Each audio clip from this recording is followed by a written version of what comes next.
and welcome to Kankakee Podcast, where we talk about the people and places of Kankakee County. I'm Jake Lamore, and this is our monthly episode with the Kankakee County Museum, where we dive into some history in our county. And we're welcomed by Jack Clacy and Jory Walters. Once again, welcome, guys. Welcome. As always, it's great to be here. It's great to have you here. And on this episode, I was very excited for this because I know there's a lot about the Illinois Central Railroad that I don't know, and that's what we're going to talk about. Yes. One of, 3 or 4 railroads that have come through this county, right? Mm-hmm.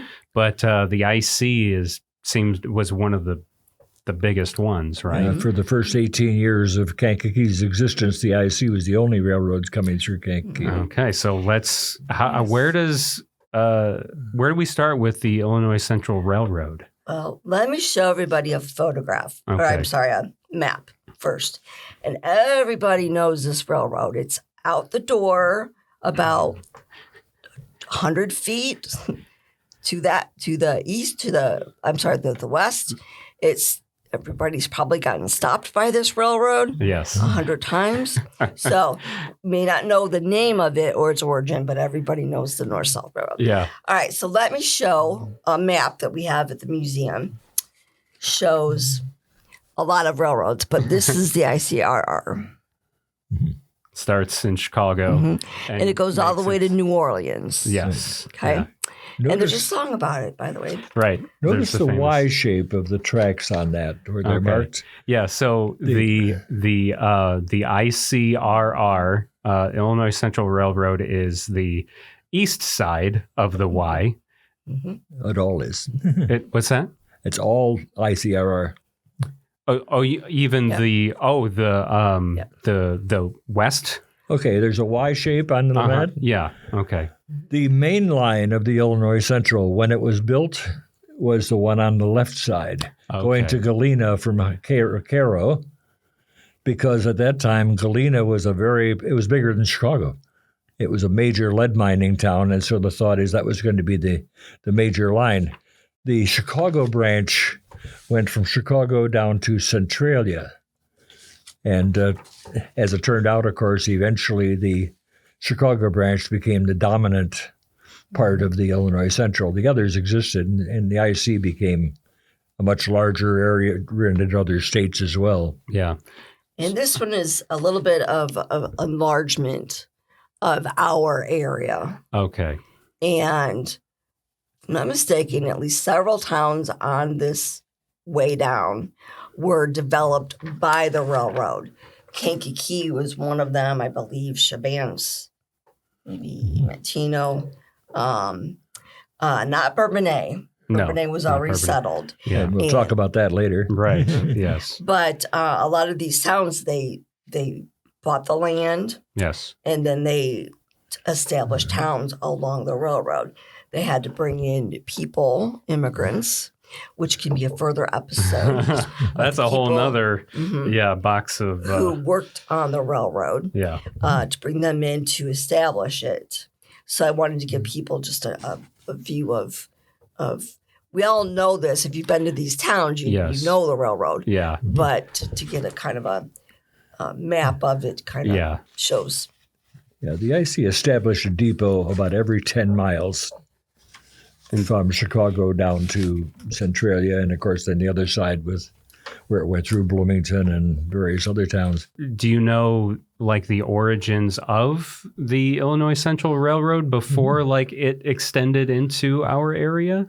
Yes. Do you know where it started? Okay, it started in Chicago, or actually in Galena. In 1850, the United States government gave 2.5 million acres of vacant land to the state of Illinois to encourage railroad production. At that time, there was only one railroad in Illinois, and it was a partial Chicago and Galena Union Railroad, and it didn't run all the way to Galena. So it ran east and west. In 1851, the Illinois Central Railroad Company was chartered by the state of Illinois and promptly deeded over to gave the 2.5 million acres of land to the Illinois Central to be sold to retire the bonds to build the railroad. Mm-hmm. The railroad itself, the whole thing, the Y-shaped railroad, was 705 miles of railroad trackage. And under the gift from the state of Illinois and originally from the federal agencies, the IC was granted one section, on either side of the railroad, for 6 miles in either direction, they were granted alternate sections of 1 square mile. So, for example, at any given point, there were 3 square mile land on one side and 3 on the other, and those could be sold. The interesting thing was those had to be sold for $2.50 an acre or more. How did they come up with that number? Well, the federal price for vacant land, if you were here in 1850 and wanted to, buy an acre of land, you paid $1.25. Okay. But under the circumstances with the railroad, they were required to get at least $2.50 each for those. So and that money then would help retire the $16 million or whatever in bonds that they had sold to actually do the financing of the railroad. Here's a ad. Okay. Gotcha. One of the ads that they put on. They encourage settlements, people to come. Yes. Purchase land along the railroad. I think that's what happened with if I'm not mistaken, my great-great-grandfather bought land from the Illinois Central Railroad in Manteno because he originally lived in Rockville, so just west of what became Manteno, but the family moved to town because I think they bought some of that land from the railroad eventually. Mm-hmm. So later on, obviously. The railroad, interestingly enough, originally under its charter could not sell town lots. They couldn't belly out cities, and they set up their depots, but they couldn't set up a town around them. There was just a law against that? Yes, it was it was some kind of a political compromise on the chartering of the railroad, but that only lasted until 1855 when that part of it was repealed. Mm-hmm. But originally, 1851 onward, being good capitalists, the Illinois Central Railroad's owners and management are mostly Eastern industrialists and people involved. They knew ways around problems like that. So they set up a different company called the Associates Land Company. And since they were the heart of the railroad operation, they knew exactly where the depots were going to be located. So they swooped in and picked up the best land around them and laid out towns. The big advantage, of course, of owning a town site was you could get a lot more money for an acre of land in the town than you could $2.50 as agricultural land. Typically, one block in the there might have been, I think there were 8 blocks to a square mile roughly, and there were like 16 town lots on each of those miles. So, and they got more than $2.50 a lot. I'll tell you that. I can't remember an actual number. They did, yeah. But it was much more profitable to do that. Mm-hmm. Most of these towns the size of Manteno, for example, I think there's 30-some towns that the IC planted out under what was called the Neal Plan. David Neal was one of the directors of the Illinois Central, and he laid out a common plan to use for all of the smaller towns along the railroad of a certain size, which was most of them, about the size of Manteno or Peatone or Chabance. And it was an interesting approach. Parallel to the railroad, the north-south streets were named for trees in a particular order that was the same on every one of the towns. But the east-west streets were named in rather unusually. The first east-west street north of the depot was First North Street, not North First Street, but First North Street. Then there was Second North Street, Third North Street, or First South Street, Second South Street. Yeah. Those designations have pretty well gone away. There are none left in Manteno.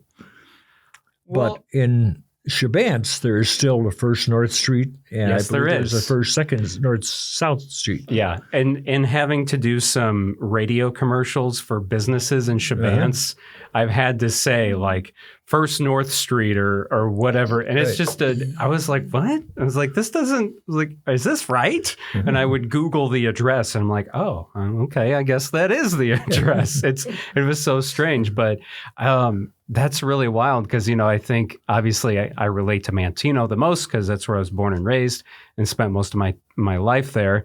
And I think about the, so, you know, in Manteno, you got Main Street on the west side, and then on the east side, it's Oak Street. Right. So you're talking about trees. Yeah, and Main Street would have had another name, a tree name earlier, but I can't remember what it is. Yeah, I don't know either. I've never heard it, but Oak Street is still there. So, and then I think about the streets that are running east and west, and none of them, obviously, like you said, in Manteno, are the First, Second, or First North Street or whatever, but there's still First Street, there's Second Street, and they run east and west. Wow. And to add to Getting Rich, an article, I'm going to read you one little phrase from that will add to what he said about greed.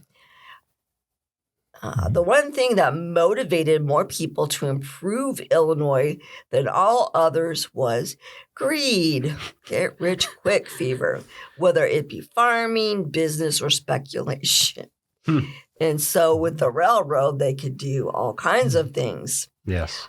There's one thing that people have asked me before about Momence being the possible county seat and Kankakee being the county seat and how that was contentious. So one reason why they chose Kankakee, because it was on the line. And it made more sense to have, instead of the train going this way for Momence, went straight. And so Kankakee kind of won out on that battle. That was one reason why. The people that owned the railroad essentially made up these other companies to profit from building up these towns along their own railroad track. That's right. And I mean, where do we go from there? Well, actually, Kankakee was different from all of the other smaller towns. It was deeded over to a subdivision of the Associates Land Company called Ketchum and Gray, and was intentionally developed as they saw it as one of the larger, more influential towns between Chicago and Cairo, and so therefore they were handled differently. A question that always comes up: why doesn't the track go through Bourbonnais? Various legends of why it's not. Some they said, well, they offered to put a station at Bourbonnais, but the old timers said they were afraid that they didn't want to do that. They were afraid the engine would blow up and kill everybody. And there are others that said no, they didn't want anything to do with these newfangled devices. Wrong. It's an urban legend. Okay. The Illinois Central, whenever possible, bypassed existing communities and developed their own in competition. Now, in our area, between Kankakee and Chicago and Urbana, there are only really two that were negative there. Instead of Bourbonnais, of course, they opened Kankakee. In Urbana, they set up a town called West Urbana, which became Champaign. Okay. Wow. The only other settlement between Chicago and Urbana in the 1850s was something called Spring Creek down near Onarga, but that kind of died out before the railroad became very strongly involved. Is Gilman along Gilman is on the line, but it was a later development along by the railroad or some of the.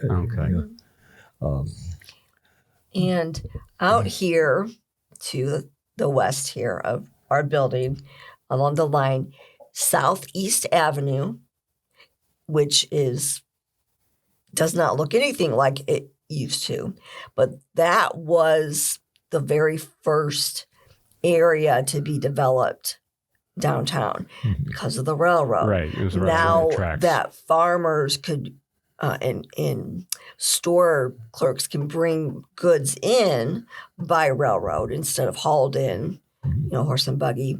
That quote downtown started to develop, and anybody who was anybody wanted their location on Southeast Avenue. Southwest Avenue was a little bit more was a little bit different. But Southeast Avenue on this side was where the businesses were. And then Court Street was not developed yet. It was still a little bit of woods. So when Court Street was developed, everybody wanted to move there. Yes. And then Schuyler developed. And then everybody wanted to move there.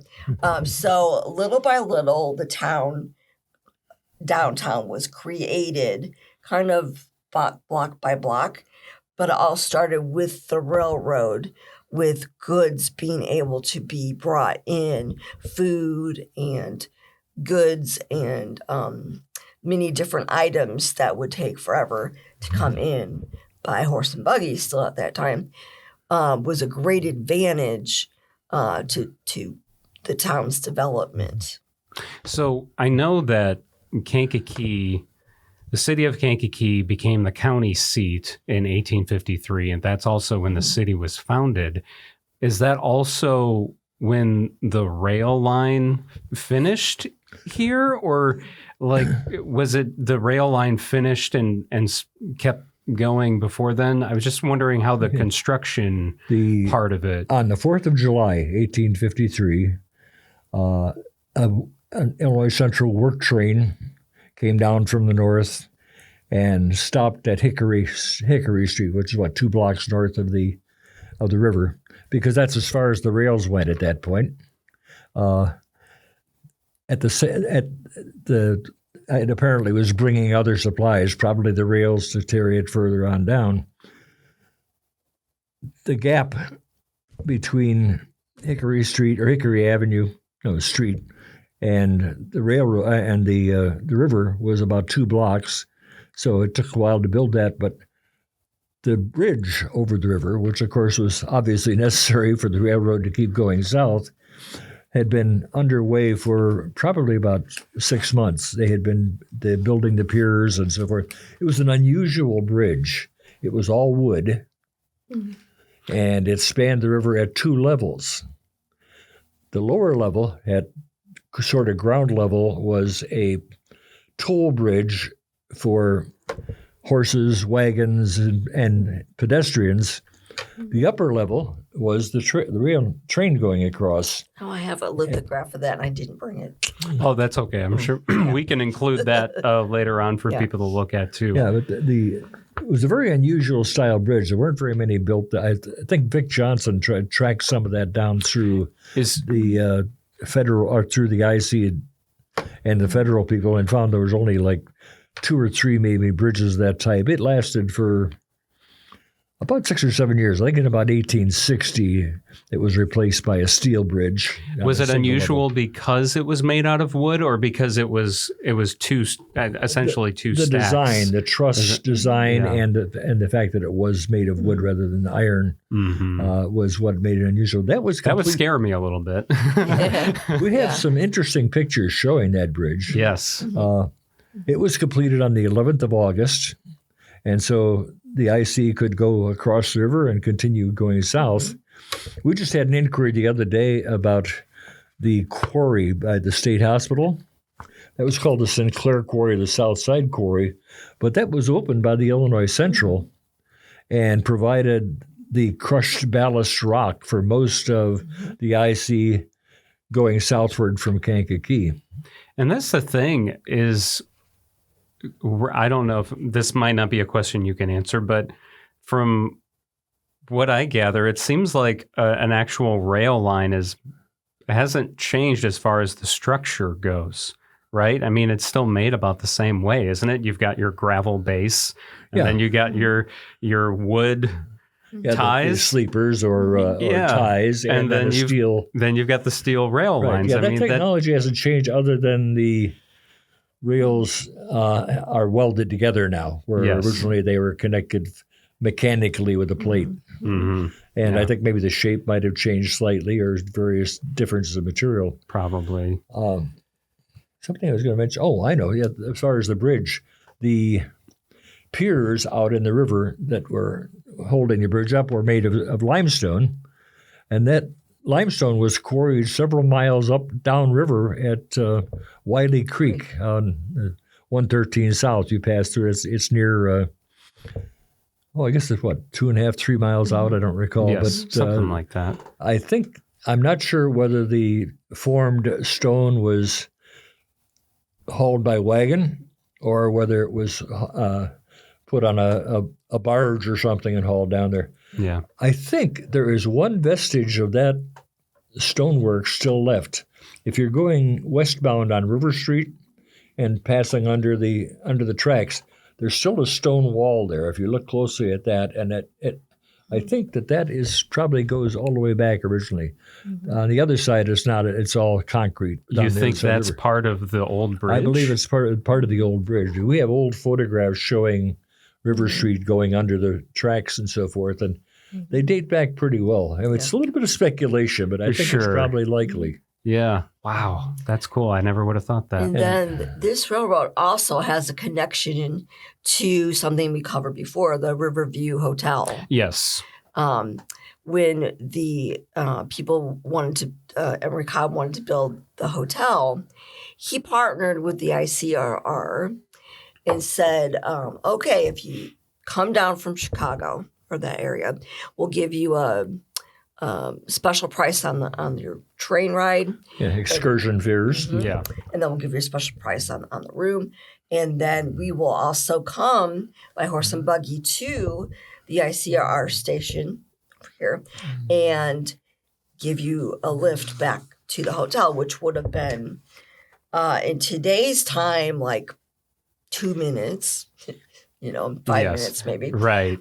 By then, it was in Riverview, which probably would have been 20 minutes maybe, depending on the weather, depending on the roads, to get from here to there. But they did a good packaged deal, which for the first couple of years actually did bring in a lot of people from the Chicago area.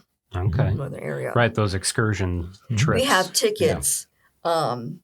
I believe we do in our collection, tickets that say Riverview and ICRR. Oh, cool. Excursion. That's awesome. That's really cool. It's especially amazing that you have those considering the fire that happened too. Obviously, the hotel burned down. I'm curious, how did, once that rail line's built, you've got trains, but, you've got freight trains, you've got passenger trains. How did that work back at that time? Pretty much as it does right now. Yeah. The trains, they a lot of scheduling, of course, and side tracks and so forth. Trains were not moving very fast in those days. Jory mentioned excursion trains. The first excursion train on the Illinois Central to Kankakee was August 5th, 1853. Really? So okay. This is a month after in fact, before the bridge was completed over the river. Yeah, they didn't waste any time. Nobody has recorded what the excursion consisted of. But my feeling might be it consisted of people they wanted to sell property to and so forth. That was going to be my guess. Yeah. It was not a swift method of transportation, although it was an awful lot faster than horse and buggy. Yeah. The excursion train was, 59 miles, I think it is, from downtown Chicago to Kankakee. Yeah. The speed of the train was 20 miles an hour. So therefore, the trip from Chicago to Kankakee took 3 hours and 20 minutes. I was gonna guess about 4 hours, so I overestimated. Well, the Metra train from University Park to Chicago, like it goes further now than it used to, but say like around the Art Institute. Mm-hmm. It does stop in between for quite a few stops. Yeah. But that takes an hour from University Park to there. Mm-hmm. Yeah. 1 hour. Yeah. So down to here, the older trains, yes, definitely would have. Yeah. And also people who lived when towns were developed in Bondfield, Essex, Reddick, those areas, trains, not the ICR, but the other rail, encouraged people to come into town by train because it was faster than horse and buggy. Much faster. So it was kind of I think a win-win situation for capitalists, for people planning the towns, for people who wanted to get into town faster, who wanted to get their goods into towns faster. So it was definitely something that not just a few people who could afford it could take advantage of, but an average person could catch a train and be able to do things in the city if they lived in the outer parts of the county. When did all of these smaller towns along the Illinois Central Rail here in the county, most of them, if not all of them, had their own depots where people would get their goods, or they would hop on the train and go south, or they'd go north to Chicago. When did that stop? When did those towns not have their depots any longer? Most of them have had depots up until probably World War II, at least, somewhat later. Yep. But then they gradually were shut down because they didn't have the passenger traffic, or the railroad decided that there's not, And I'm assuming that's probably because of the automobiles. I was just going to say that the automobile. The building of like Route 50. Mm-hmm. Of course, that came the highways. in beginning in the 1920s, Illinois became the leader in paving highways, for example. Mm-hmm. Yeah. We're talking about trains and interesting types of commutation. Actually, in the late 1800s, early 1900s, there were commuters, as they are going to Chicago today, but these are mostly more local. I think, I'm not sure how late, maybe early 1900s, Lehigh Quarry worked out a deal with the railroad, and I think that might have been part of the Bloomer line, the IC branch to Bloomington from Kankakee, but they actually were able to get a commuter fare for their workers from Kankakee who would hop on the train in the morning and go to work, and hop on the train and come back at night.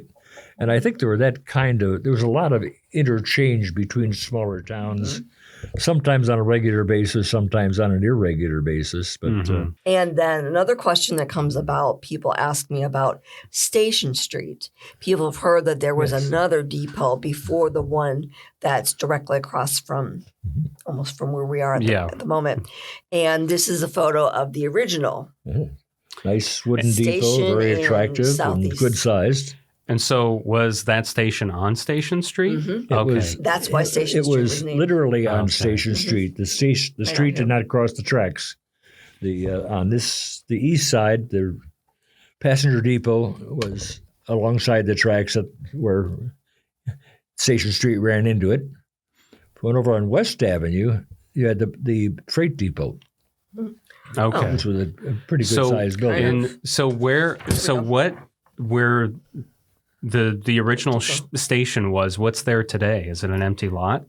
It's empty. Okay. There's nothing there. Okay. Yeah, and it was the original station was built and opened in about 1854. I don't have the exact date, but it took a little while longer to get built. There's other things going on.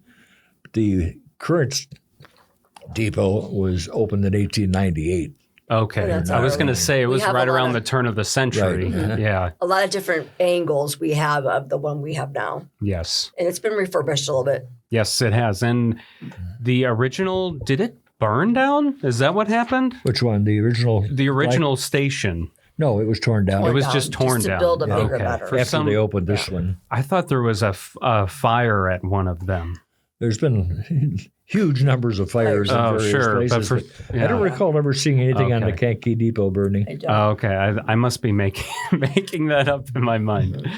And we have a lot of photographs also, if anybody's interested in pursuing a little bit more, photographs of roundhouses and bigger buildings that they used to use along this line and along another line in the north part of Kankakee.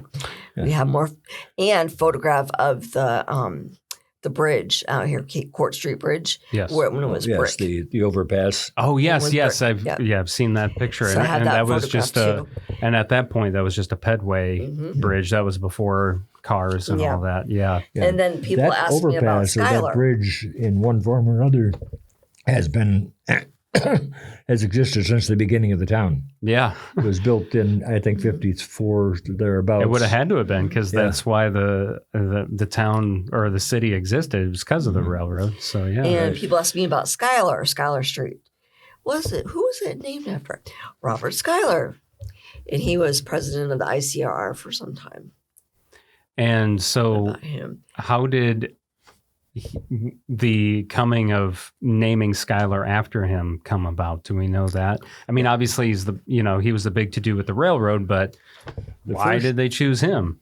The first plat of the town, which was in January of 1854, was laid out with 49 blocks, something like 18 or 20 different streets, and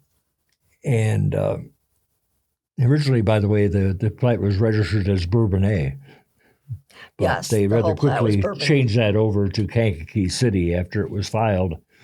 But among those streets, all but one of them in that original plan still have the same names today, but one did not. What is now Chestnut Street, 2 blocks north of Court, I think, east and west. Yes. Was named Matson Street for Joel Matson, who was the governor of Illinois at that time. Mm-hmm.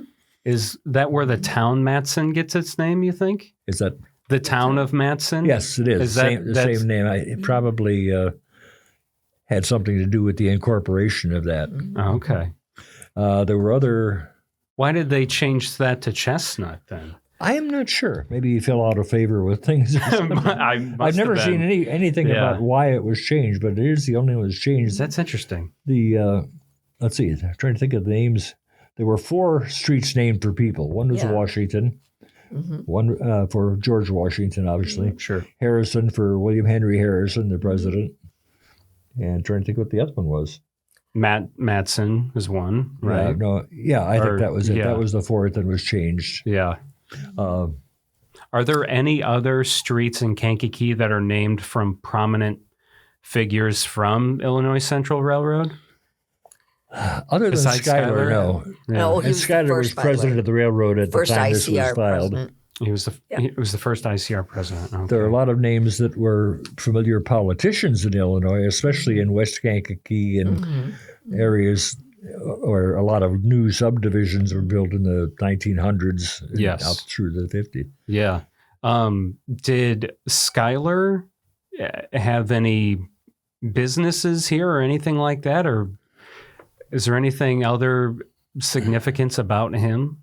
No, just the fact that he was president of the railroad, I think, and of course all of his buddies who ran the Associates Land Company Ketchum and Gray decided that what they thought might be the main street, which turned out it wasn't. East Avenue is the main street for so long until the retail businesses migrated to Court Street and then down on Schuyler. Was Court Street always Court Street? Yes. Yes. For the courthouse. Yeah. I mean, I always figured, but I wondered, if it was always Court Street. It was Court Street before there was a courthouse. Yeah. That's why I was asking. I was like, because obviously, 1853, the Court Street existed essentially, but it was, If you look on the plat at that the first plat of Illinois, the block where the courthouse has a notation on it saying to be kept forever free of buildings other than a courthouse. Yeah. And it is. They can't. So they just decided the courthouse is going to be on this street. We'll name it Court That's right. Street. Yeah. Okay. And that was we have now the third courthouse Right. on that street. Yeah. Well, what else is there about the Illinois Central Railroad? When Kankakee County was formed out of portions of Iroquois and Will County, after the idea that, okay, we have a new county, then you had to pick a courthouse, pick a town that where the courthouse would be to be the county seat to run the county. Well, there was various votes. The first vote, there were like 4 or 5 towns. Kankakee City, the new one, Bourbonnais, Mintz, and Aroma, all vying for that. Well, they couldn't come to it. Nobody got a majority there, so they decided to run it again. And on the 21st of June, 1853, by that time you had only 2 contenders, Momence and Kankakee City. And so they held a vote in all of the townships and areas of the county. The Kankakee City, in one of the precincts, particularly the limestone precincts, really won the election right there. There were 205 votes for Kankakee and 0 votes for Momence. It was mixed, more mixed elsewhere. Yeah. The reason it was that way was that the Illinois Central hauled in all of their construction gangs and their quarry workers up and down the river and came and voted in that, even though they weren't citizens of Kankakee County. Election fraud in Illinois is not new. It's not new. I was just going to say that. It's been around since the beginning of time. And also an incentive to kind of push the idea of Kankakee City, in addition to what they did there. The Ketchum and Gray announced before that vote that they would donate a whole square block as a site for the courthouse in Kankakee. And they would also put $5,000 toward building it. Ah. So one way or another, there was no problem getting Kankakee City to become the county seat. Yeah. And while the courthouse was being built, which took the better part of, I think, 2 years to do so, the county government operated out of the Freight House. Okay. At the second floor of the Freight House on West Avenue was where all of the county operations were held. Right. We know kind of a little bit about its transformation story, right? I mean, Illinois Central Railroad, I mean, it existed under that name until, it hasn't been 20 years, has it? It's gone through several ownerships. Currently, it's Canadian National. Yeah. I believe, but I don't remember. Didn't Canadian National buy it from someone else? Yeah, I don't remember what the intermediate step was, but there were. Because when I was a kid, I would see Illinois Central on the trains, right? But at some point, Burlington Northern, I think, had some time for a time. I think was BNSF and Burlington Northern Santa Fe had some ownership stake at some point. I think it may have been before Canadian National, but I'm sure we'll be hearing from railroad buffs in town who say, no, that's totally wrong. Right. Well, I'm sure our friends at the Railroad Museum know some of that anyway, because there a lot of or at least a few of the guys from the Railroad Museum are retired railmen themselves. Oh, yes. So, so they know some of that. Yeah. Yeah. The Illinois Central Historical Society, they have their own, and they do a book, or I should say, like a magazine, and we were on one of them. Yeah, that's from 1997. Yeah, issue 45. Cool. Yeah, very cool. And I also have a booklet, and it just lists all the timetables and where and kinds of things. So it's like the schedule and probably the fare, right? The fare price. What was the fair price? Hard to believe today when we're down to 1 or 2 tracks in most cases, but during the 30s, the 40s, and so forth, there were actually even earlier than that. There were literally dozens of trains each day coming through Kankakee. Mm-hmm. Many of them, if they were passenger, they generally stopped there. Yeah, but there were also freight trains. But at one point, I think that through Kankakee there were 4 tracks at one point. Where the depot is now, but then it was down to 2 later.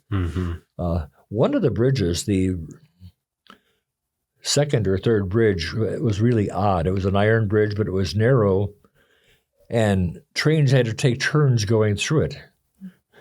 You had 2 tracks coming up down from the north, and there was a switch in there down to a single track over the river, and then through another switch to go down. And at least one case, there was a really terrible accident, a train wreck, when somebody went through from both ends at the same time. And I think it ended up that the wreck itself took place at one end of the bridge, but it should not have been. I got to point this out.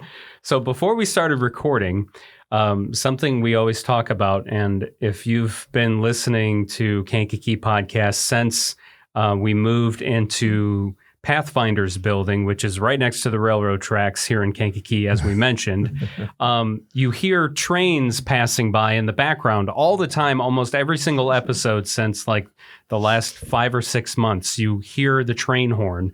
And ever since we started recording, it has not sounded trains. one time, and we're talking about the train. Not even the east-west train that we can hear. I don't even, there's no trains. The one time we're actually talking about the trains, the train doesn't even pass by. I don't get it. Oh my gosh. It's a plot. It's a plot. It really is. I'm kind of scared, to be honest. Like, what is going to happen here? We have, like I said, a lot of files on the different trains. We have a whole file on train accidents, if anybody's interested in just that aspect of the different in the area, the whole area. I have a huge file. This is only a little portion that I pulled out. A file just on the ICRR. If anybody is interested in looking at the old newspaper articles, etc., on the beginnings of and the transformation, I have later articles as well as the earlier articles.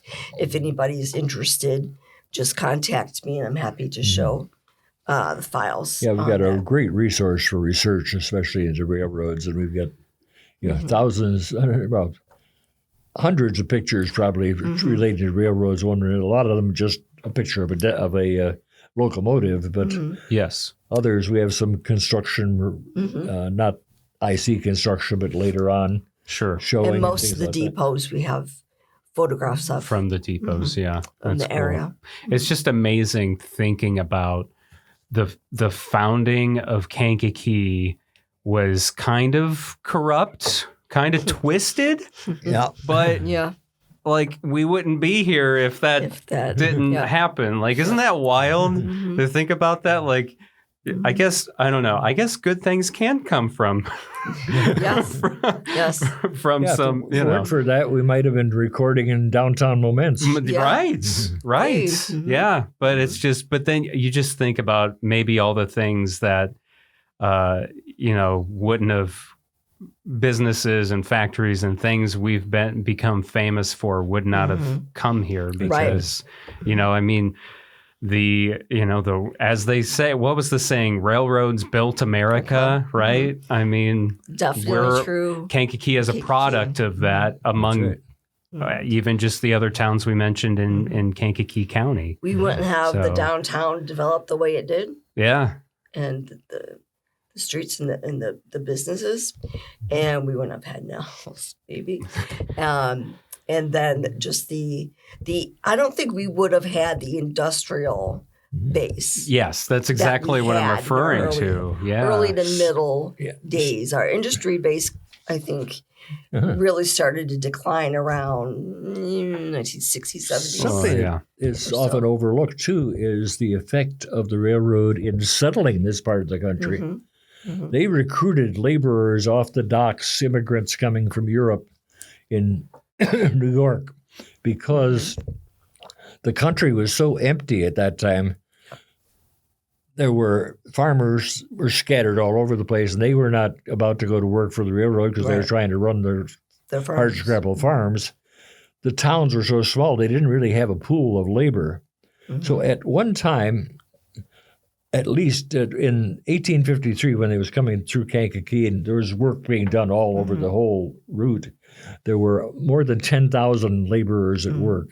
Wow. On the IC. Mm-hmm. And a lot of these, and these are mostly German and Irish families, and many of them would come to work for the railroad, work until they made enough money to buy property, and then go into farming. Mm-hmm. And a great deal of the development of the area, really, the fact that there was a railroad to be able to take the crops to market in Chicago. Mm-hmm. You know, if you were in the 1840s and you had 20 hogs that you had to drive to Chicago for the slaughterhouse, it would take you days and would be really a miserable thing. Once the railroad was there, they herd them onto a car, and they were gone, and they were there in a day. Yeah, save you time and money. Right, and whole carloads of wheat and corn and so forth. Yeah. So it really developed the whole agricultural economy of the area. Mm-hmm. Yeah. Yeah, I was going to mention that earlier, and it just popped in my head. No, it's important. I'm glad you mentioned that. Yeah, it's good. There's a wonderful book called The Illinois Central History of its Colonization Work in Illinois by a man named Paul Gates. And I think U of I Press in the 1970s, but that's a very interesting book to read if anybody's interested in the history of how the Illinois Central developed and how its effect upon this part of the country. Mm-hmm. Yeah. And that explains why Bourbonnais was mostly French Canadian, last name's French, but Bradley, right next to it, and Kankakee, all in one area, why there's so many people of different nationalities, and that explains that, and also in the surrounding towns. Right. I've done some research for a future lecture that I would also like to do for a podcast. Is I've been researching. I've done this like for something related to railroads, but with other projects of immigration and the development of the county, and why certain areas are one ethnicity or not, or another one. And then I put that in with churches, the development of churches in immigration, and I went countywide. Mm-hmm. And some of them are still in existence today. Right. So I've been exploring that, and I'm developing that for a lecture and a podcast. Yeah. And so that explains why I remember a lot of people from high school, their last names were French. Mm-hmm. And then you went Bradley kids, mixed, descendants from different nationalities. Yeah. But I also went through the census books. We have 1860, 70, and 80. And you see the nationalities of where they came from, especially in 1870 was like the biggest book we have.